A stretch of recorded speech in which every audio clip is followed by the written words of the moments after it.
fragmente nga jeta e sahabëve. Ebu Ubejde ibnul Gjerah. Se cili popull ka besnikun e vet, e besniku i këtij populli është Ebu Ubejde, Muhamedi a.s. Ebu Ubejde ishte një burr me fytyrë të pastër, pamje të bukur, shtathedhur, i gjatë e shpatullgjër.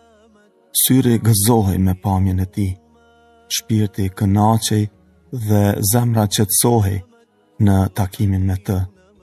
Përveç këtyre, ai kishte sjellje të mirë, ishte modest dhe i turpshëm.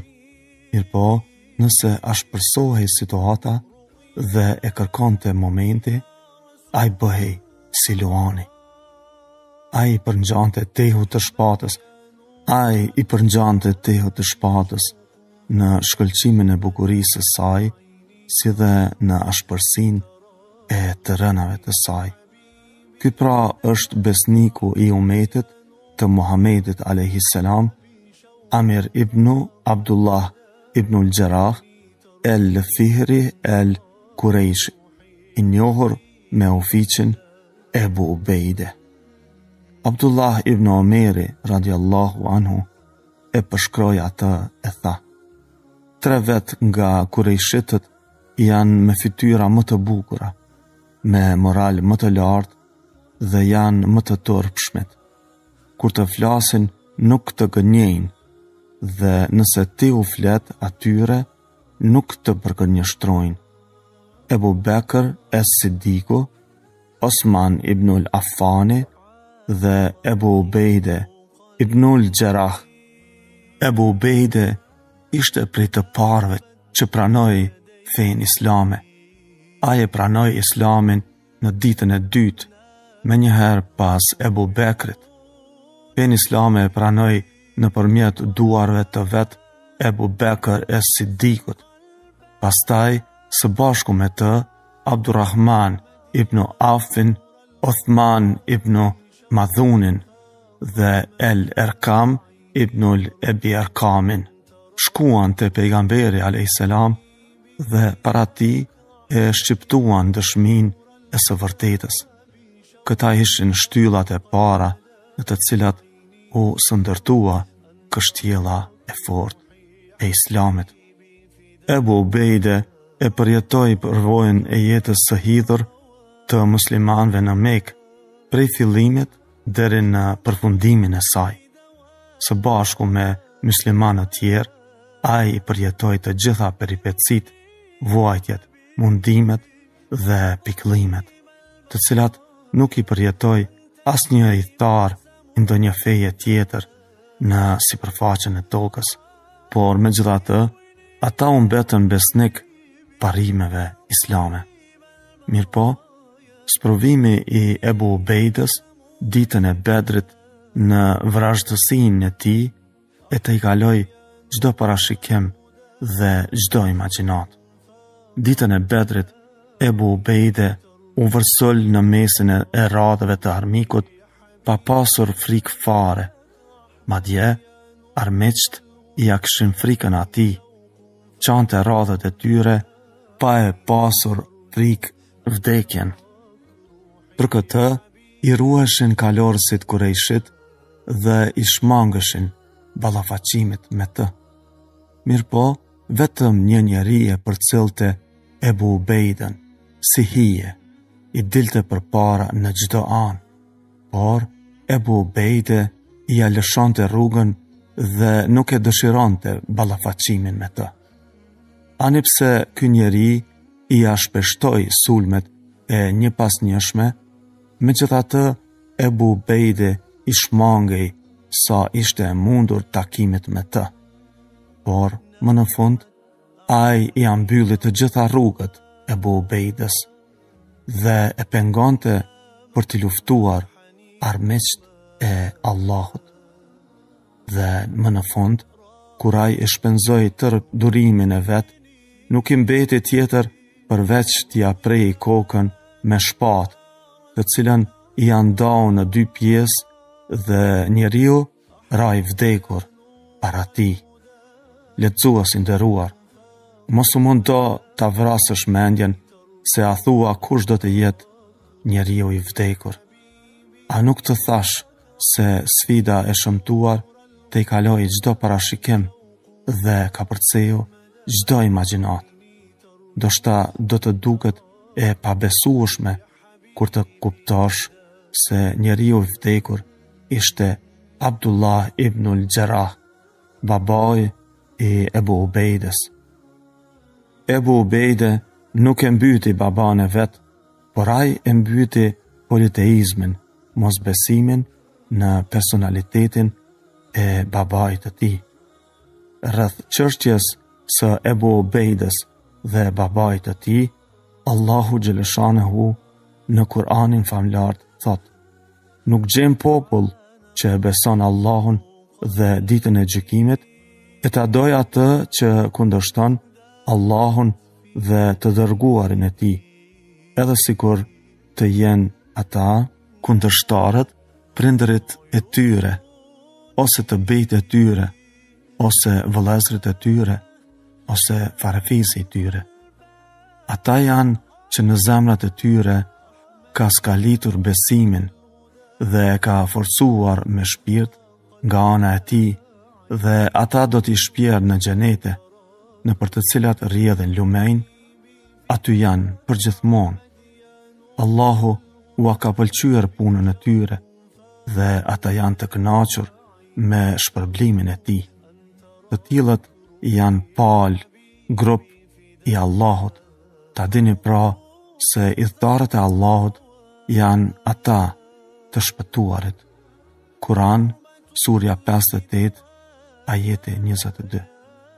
Ky veprim i Ebu Ubejdes nuk na habit, sepse fuqia e besimit të tij në Allahun, sinqeriteti ndaj fesë së tij dhe besnikëria ndaj umetit të Muhamedit kishin arritur kulminacionin e tyre. Muhammed ibn Gjaferi Rafejnë thot: erdhi një delegacion i krishter të pejgamberi a.s. i than: O Ebul Kasim, dërgoje me ne njërin prej sahabëve tuaj më të afërt të gjykoj mes nesh për disa konteste të ndarjes së pasurisë sonë, të cilat nuk mundëm t'i zgjidhim vetë. Ju muslimanët të ne keni respekt të veçantë. Pejgamberi a.s. ju tha: e janë të kon në mesdit e unë ta dërgoj me ju një njeri të fuqishëm dhe besnik. Omeri radiallahu anhu thot: shkova herët për ta falur namazin e drekës. Asnjëherë nuk e kam dashur postin më shumë se atë ditë, duke shpresuar të kem fatin të jem i Zoti i atij atributi. Pejgamberi a.s. posa e fali me ne namazin e drekës, filloi të shikoj djathtas e majtas. Unë ngritesha sa mundesha që t'i bija në sy pejgamberit a.s. Vazhdoj ashtu ta hedh shikimin e tij në mesin ton, derisa e pa Ebu Ubejde ibnul Gjerahin, të cilin e thirrë e i tha: shko me këta dhe gjyko në mes tyre me drejtësi rreth kontesteve të tyre. Atëherë unë thash me vete: e morri atë nder Ebu Ubejde. Ebu Ubejde nuk shquhej vetëm me besnikëri, por te kaj bashkoi fuqia dhe besnikëria. Kjo fuqi u manifestua te kaj më shumë raste. Ajo u manifestua ditën kur pejgamberi a.s. dërgoi një grup prej sahabëve të tij për t'i dalë në rrugë një karvani të kurejshitëve, kurse për udhëheqës të grupit e caktoi Ebu Ubejden radiallahu anhu. Pejgamberi a.s. i u dha me vete një tarkuqe me hurma, sepse nuk ishte pasur asgjë tjetër. Ebu Ubejde u ajepte secilit prej sahabëve të tij për çdo ditë nga një hurmë dhe çdo njeri prej tyre e thithte ashtu sikur se e thith foshnja gjihun e nënës. Pastaj pinin ujë dhe kështu kjo mjaftonte tër ditën deri në mbrëmje. Ndërsa ditën e betejës në Uhud, atëherë kur muslimanët u mundën dhe njëri nga idhujtarët filloi të qirej: "Më tregoni se ku është Muhamedi? Më tregoni se ku është Muhamedi?" Ebu Ubejde ishte njëri nga 10 personat të cilët e kishin rrethuar pejgamberin a.s. dhe e mbronin me krahërorët e tyre, të cilët i kishin drejtuar ka shigjetat e pabesimtarëve. Kur mbaroi betejë, pejgamberit a.s. i ishin thyer 2 dhëmbët e përparshëm, i ishte lënduar balli, ndërsa 2 hallka të parzmës së tij i kishin hyrë në mollzat e syrit. Ebu Bekri deshi t'ia nxjerrë ato nga mollzat, por kur e vërejti këtë, Ebu Ubejde i tha: "Pash Allahun, ma lë mua këtë punë." Ebu Bekri i ala. Ebu Ubejde u friksua se nëse i nxjerr hallkat me dorë, pejgamberi a.s. do të ndjej dhembje. Për këtë, i ja kafshoi të parën me tër fuqinë, me dhëmbët e përpashëm dhe nxori, por i ra edhe dhëmbi i tij. Pastaj e kafshoi të dytën me dhëmbin e tij të dytë, e nxori atë, por me të i ra edhe dhëmbi tjetër. Lidhur me këtë, Ebu Bekri thot: "Ebu Ubejde ishte prej njerëzve më të pashëm pa dhëmbët e përparshëm." Ebu Ubejde, së bashku me të dërguarin e Allahut, mori pjesë në të gjitha betejat, prej fillimit të shoqërimit me të e derisa vdiq. Me rastin e zgjedhjes së Ebu Bekrit për halife të muslimanëve në Sekif, Omer ibnul Hatabi i tha Ebu Ubejdes: "Shtrije dorën të pranoj ty për halife, sepse unë e kam dëgjuar të dërguarin e Allahut duke thënë: secili ka besnikun e vet, e ti je besniku i këtij umeti." Ebu Ubejde u përgjigj: "Nuk mund t'i dal para atij njeriu, të cilën e urdhëroi pejgamberi a.s. të na prinë neve në namaz dhe ne u falëm pas tij, derisa i dërguari i Allahut ishte gjallë." Pasi që Ebu Bekri u zgjodh për halife të muslimanëve, Ebu Ubejde ishte njëri prej këshilltarëve dhe ndihmësve të tij më të afërt dhe më të sinqert në vërtetësi dhe ndihmës i pakursyeshëm në mirësi.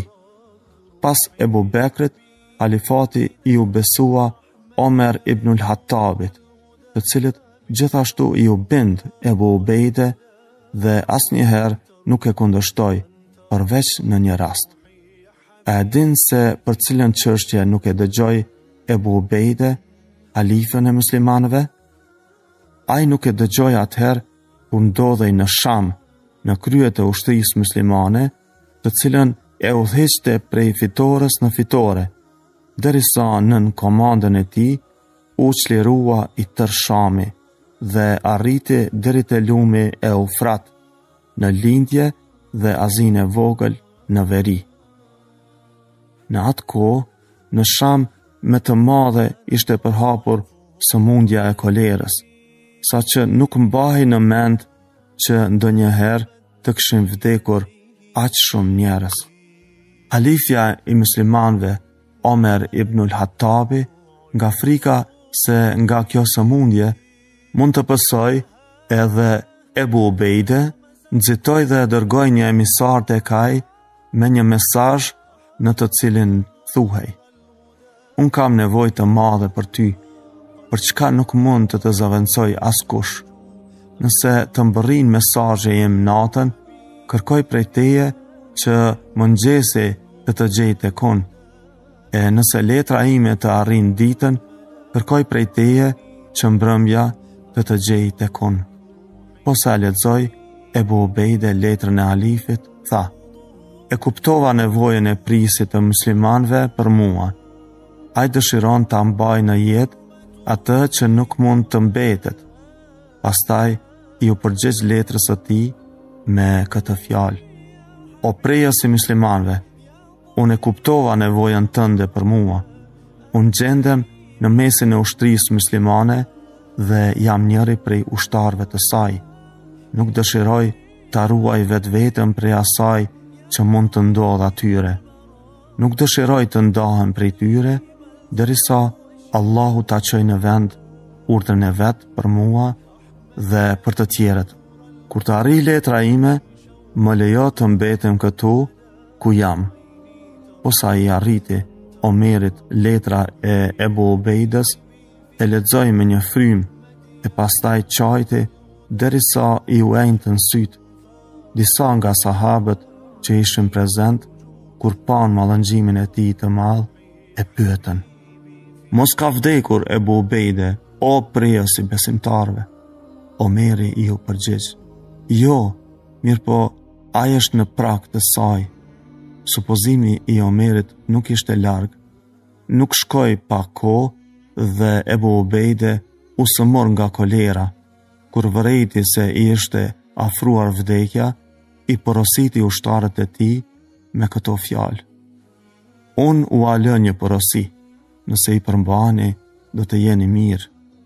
Faleni namazin, agjerojeni muajin e Ramazanit, jepni sadakan, bëni haxhin dhe umrën, këshilloni njëri tjetrin në mirësi, dëgjoni prijesat tuaj e mos i tradhtoni. Keni kujdes të mos i u mashtroj dynjaja, sepse njeriu, sikur të jetoj edhe 1000 vjet, patjetër do të vi në këtë gjendje në të cilin më shihni mua. Paqja dhe shpëtimi i Allahut qofshin me ju. Pastaj u drejtua ka Muadh ibn Xhebeli e i tha: O Muadh, priu njerëzve në namaz. Nuk vënoj e shpirti i tij i pastër u shpërngul në ahiret. Pastaj u ngrit Muadhi dhe tha: O njerëz, ju jeni të pikëlluar me humbjen e këtij njeriu. Betohem në Allahun, nuk di që kam parë njeri më zemërmirë e më të largët nga veprat e këqija, e as më këshillëdhënës të mirë për të gjithë. Lutuni për të, Allahu ju mëshiroft.